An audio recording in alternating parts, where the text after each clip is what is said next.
Қайырлы күн достар, бүгін сіздерге Семья шпионов анимесін қазақшалап айтып беретін боламыз. Ендеше кеттік.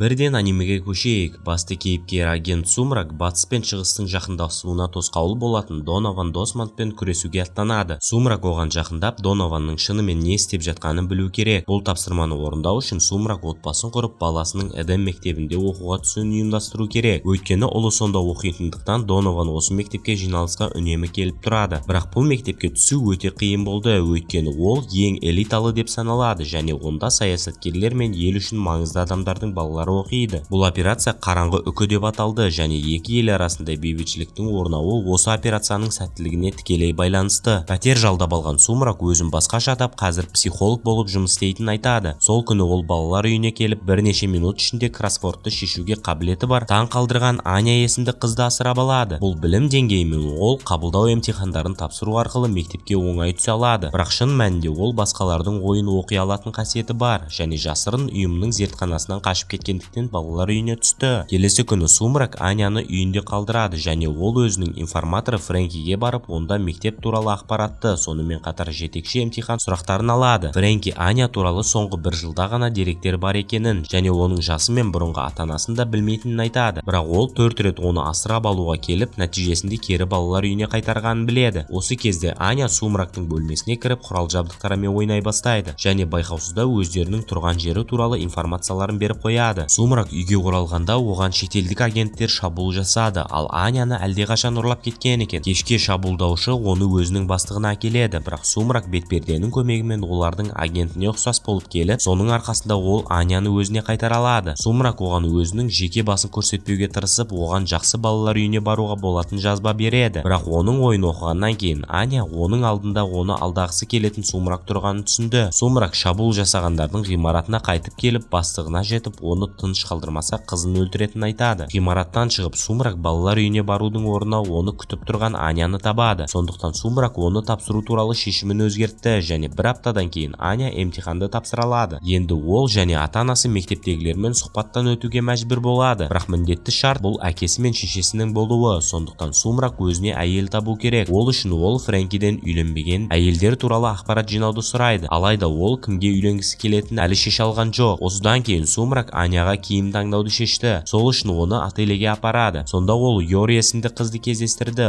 Ол достарына бару үшін жігітімен бірге келу керек екенін айтады және Сумрактан бұған көмектесуін сұрайды. Ал ол өз кезегінде Йордан Аняны мектепке қабылдауына сұхбат кезінде анасы болып көріну арқылы көмектесуін сұрайды. Кешке Сумракқа контрабандашылар тобымен күресуге бұйырылады, бірақ оның сол күйі Йормен кездесуі жоспарланған. Осыған байланысты ол өте кешігіп барды, бірақ бәрібір оған өзін күйеуім деп таныстырып, оның өзін масқаралауына жол бермеді. Кештен кейін Сумракқа контрабандашылардың қалып кеткен тобы шабуыл жасайды және Йормен бірге олармен күресуге тура келді. Нәзік қыздың бейнесіне қарамастан ол өзіне қарсы тұра алатын болып шығады, өйткені ол шын мәнінде өлтіруші екен. Осы кезде Йор жұмыстағы әріптестерінен орынсыз күдік тудырғысы келмейтінін айтып, келісім шартты ұзартып үйленуді ұсынады. Бірақ шын мәнінде ол өлтіруші ретінде жұмысын жалғастырғысы келді. Сумрак мұнымен келісіп, осыған байланысты оған ұсыныс жасайды. Йор онымен бірге жүреді және Сумрак өзінің досының арқасында бір жыл бұрын қол қойғандай олардың некесі туралы жалған құжаттарды жасай алғанын айтады. Содан кейін олар мектептегі сұхбатты қайталай бастады. Сумрак баладан басқа ата-ананың мәртебесі мен білімін бағалайды, бірақ ол репетиция нәтижесінде олардың әзірге өтуге мүмкіндігі жоқ екенін түсінеді. Бір-бірін жақсырақ білу үшін ол бүкіл отбасымен баруды және мәдени орындарға серуендеуді ұсынады. Бірақ мейрамханада ол жоспарының сәтсіз екенін түсінді, өйткені Аняның мінез-құлқын өзгертуге мүмкіндік болмады. Йор сабаққа кіріп, бір ұры әженің сөмкесін қалай ұрлағанын байқайды. Сондықтан ол оның артынан қуады, бірақ көп ұзамай оны жоғалтып алды. Әйтсе де Сумрак та соңынан қуып, Аняның көмегімен оны көпшіліктің арасынан тауып залалсыздандырады. Сөмкені қайтарғаннан кейін Сумрак сұхбатты қайтадан өткізуге тырысу керек екенін түсінді және бұл жолы нәтиже әлде қайда жақсы болды. Әңгімелесу күні де келіп, Сумрак мектептің табалдырығында емтихан тапсырушылардың оларды бақылап тұрғанын түсінді. Сондықтан ол отбасына өздерін репетицияда жүргендей ұстауды бұйырды.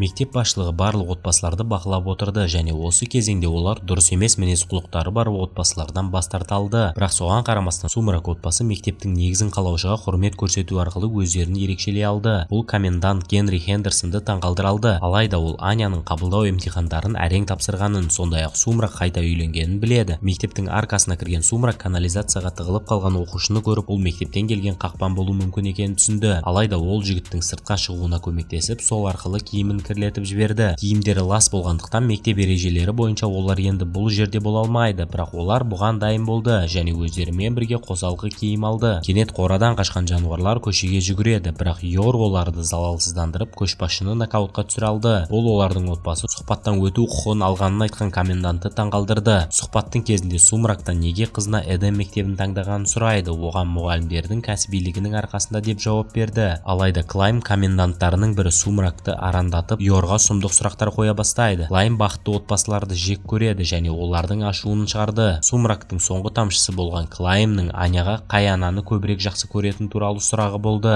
Ескісін әлде жаңасын? Осылайша Аня көзіне жас алды. Сумрак ұра жаздады. Соңғы сәтте үстелге масаны өлтірдім деп ашуын шығарады. Осыдан кейін ол дұрыс емес мектеп таңдағанын айтады, өйткені ол баланың сезімін елеусіз қалдырады. Сондықтан ол отбасына кетуді бұйырды. Хендерсон Сумракпен келісті және оның отбасын кеңседен шыққанда ол Клаймды ұрды. Соған қарамастан келесі күні Сумрак сұхбаттан өткендердің тізімінде өзін таппайды. Дегенмен Хендерсонның айтуынша олар өтпегендер тізімінде болса да бұл соңы емес. Ол оларға бос орындарға кезекте тұрған балалардың тізімін береді. Ал Аня онда бірінші орында тұр. Демек, егер негізгі топтағы біреу мектепке түспесе, Аня бірден оқуға түседі. Дәл осылай болады және біреу мектептерден құжаттарды алып Аняға орын босатады. Сумрак Аняға мектеп формасына тапсырыс беруді шешті және тігінші бұл мектептің балаларының ата-аналары арасында әлеуметтік жағдайдың айырмашылығы бай отбасынан шыққан оқушыларды кемсітуге және қорқытуға әкелетінін айтты. Сонымен қатар студенттерді ұрлап әкету және олардың ата-аналарынан ақша талап ету жағдайлары жиі кездесетінін айтады. 5 күннен кейін формасы дайын болды және Сумракқа оның келесі әрекеттері түсіндірілді. Оның Донованмен кездесу үшін Аня стипендиант болу керек. Бұл үшін ол 8 жұлдыз алу керек. Олар Стелла деп аталады. Әрбір мұндай жұлдыз қоғамдық пайдалы істері немесе көрнекті білім үшін беріледі. Алайда егер Аня өзін нашар ұстаса немесе оқу бағдарламасын орындамаса, оған туниттер беріледі. Осының 8-ін алса, ол оқудан шығарылады. Осы уақытта Йор мен Аня мектеп формасын алып, Аня онымен үйге баруды шешеді. Бұл ұрлаушылардың назарын аударды. Олар Аняны дүкеннен ертерек шыққанда ұстап алып, енді ол үшін төлем талап етпекші. Оны көрген Йор шабуыл жасаушылардың бірін нокаутқа түсіріп, қалғандарын қуып жіберді. Енді ол Йор сияқты күшті болғысы келеді. Келесі күні Аня Донованның ұлымен бір топқа тағайындалды. Минусы Аня байланысты орнату керек. Алайда Дамиан оның ата-анасы қарапайым адамдар болғандықтан келе-келей бастайды. Аня оны елемей бастады, бірақ Дамиан оны ренжіте берді. Мұғалім бұрылып кеткенде Аня оны ұрып еденге құлатып жіберді. Ол мұны жаңа досын қорғау үшін жасағанын айтты. Бірақ соған қарамастан Хендерсон Аняға бір тунит беруге мәжбүр болды. Мұндай әрекетке байланысты Сумрактың Аня мен Дамианның достығы туралы жоспары бұзыла бастады. Оларды татуластыру үшін Сумрак келесі жолы Дамианнан кешірім сұрауын өтінді.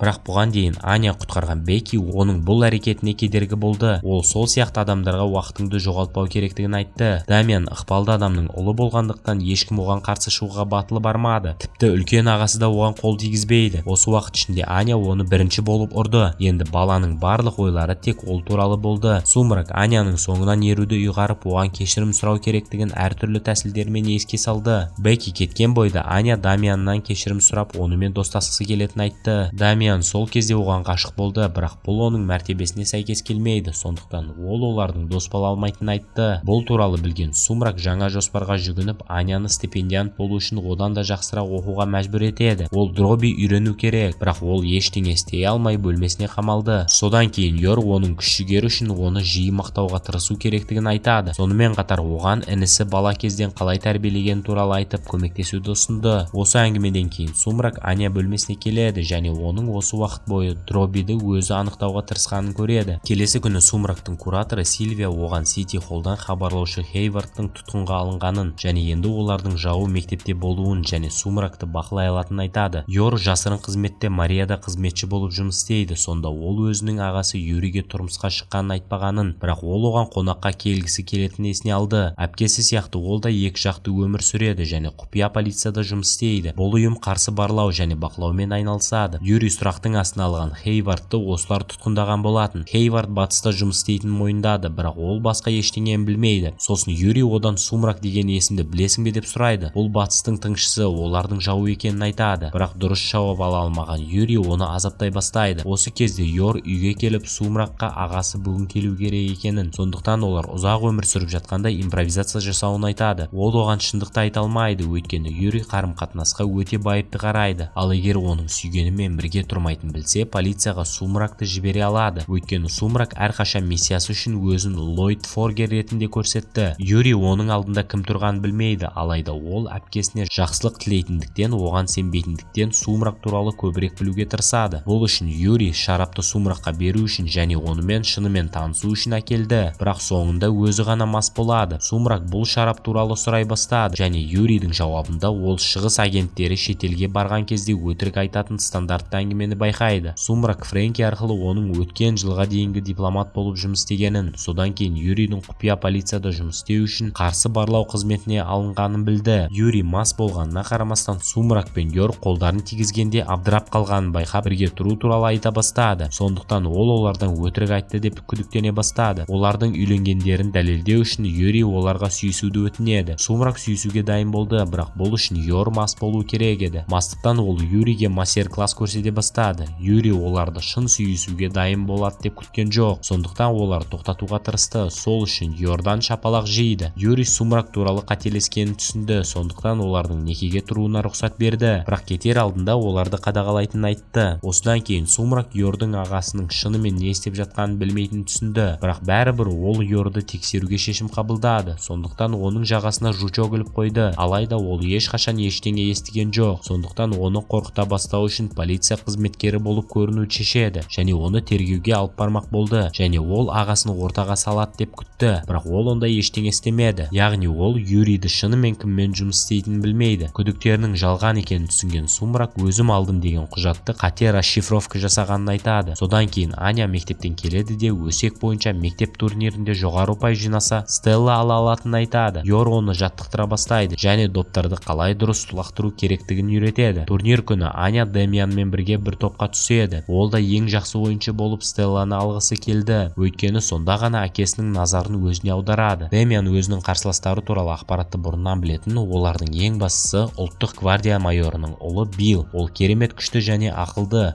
және 4 баланы бір соққымен нокаутқа түсіре алады. Бұрын Билл лақтыруда көп жаттығады және әр лақтыру кезінде оның қозғалысының траекториясын есептеп отырады. Демьян командалық тактиканы қолдана отырып Биллді жеңуге шешім қабылдады, бірақ бұл нәтиже болмады және Билл допты ұстап алып қарсы шабуылға шықты. Осылайша достарын алаңнан алып тастады. Биллдің келесі нысанасы Аня болды, бірақ ол оның қайда көздейтінін білетін және сол үшін қашып құтыла алды. Алайда олар оған артқы жағынан шабуыл жасауды шешті. Ол қашып құтыла алмаса да ол еденге құлады. Билл оны аяқтауды шешті, бірақ соңғы сәтте Демьян оны өзімен бірге доптан қорғайды. Нәтижесінде Аня алаңда жалғыз қалды және Йор жаттығуларын есіне түсіріп допты өзінің техникасымен лақтырады, бірақ ол сәтті болмады және доп күткендей ұшпайды. Сондықтан Аня алаңнан қуылды. Енді Билл қауесет бойынша Стелланы алу керек, бірақ Хендерсон бұл қарапайым ойын екенін және ол үшін Стелла ешкімге бермейтінін айтады. Аня тест нәтижелерін кешке әкеледі және оның бағдарламаға ілесе алмайтынын түсініп, оларды дамыту үшін оның күшті жақтарын табуды шешеді, бірақ бұл еш нәтиже бермейді. Сумрак Стелланы тек жақсы бағалар үшін ғана емес, сонымен қатар қоғамға пайдалы әрекеттер үшін де алуға болатынын айтады. Сондықтан Аняны ауруханаға ерікті болуға шақырды, алайда Аня бұған төтеп бере алмайды, сондықтан оны қуып жіберді. Осы кезде ауруханадағы науқастардың бірі суға құлап кетеді, бірақ оның жағдайына байланысты Аня суға батып бара жатқанын сезіп, оның артынан бассейнге жүгірді. Оған көмектесе алмайды, өйткені ол өзі жүзуді білмейді, бірақ екеуін де Аняның артынан жүгірген Сумрак құтқарды. Осы әрекетінің арқасында ол бірінші сынып оқушыларының арасында бірінші болып Стелланы қабылдады. Сол күні кешке Сумрак Сильвиямен кездеседі. Ол Аняның Стелланы тезірек алу үшін бірнеше ұқсас нәрселер жасауын сұрайды, бірақ Сумрак бұл әрекеттермен олар көзге түсіп ұсталатынын айтады да одан бас тартады. Сильвия сонымен қатар Донованның айналасындағы жағдайдың қызып бара жатқанын айтады, өйткені оның өндірістік нысандарында қаржылық алаяқтар көбірек орын алып жатыр. Сондықтан Сумрак онымен мүмкіндігінше тезірек байланысу керек. Аня Стелланы қабылдағанына қарамастан Дамьян оны әлі қонаққа шақырмайды, ал сыныптастары оны ата-анасы мұғалімдерге пара бергенін айтып қорлай бастайды. Алайда Дамьянның өзі өзі мұны жоққа шығарды. Өйткені мұндай беделді оқу орнында ешкім студенттерді ақшаға Стелламен марапаттамайды. Сабақтан кейін Бекки Анядан Стелла үшін сый ретінде ата-анасынан не сұрайтынын білгісі келеді, бірақ Аняның ойына ештеме келмейді. Содан кейін Бекки ата-анасы оған күшік сатып алғанына қатты қуанғанын айтады және Аняны ата-анасынан күшік сұрауын айтады. Осыған байланысты Аня Демианға жақындауға және елдер арасындағы соғыстың алдын алуға көмектесетініне сеніп Сумрактан күшік сұрайды. Келесі күні Сумрак миссиядан кейін үйге кеш оралды және жолда көршілерінің солар жайлы өсек айтып жатқанын байқайды. Олар ұзақ уақыт бойы өздерінің отбасыларының бір жерге бірге шыққанын қалай көрмегендігі туралы айтады және бұл өте біртүрлі дейді. Сондай-ақ Сумрактың демалыс күндері жұмысқа бару өте таңқаларлық және олар әйелін алдап жүр деп күдіктенеді. Бұл өте қауіпті,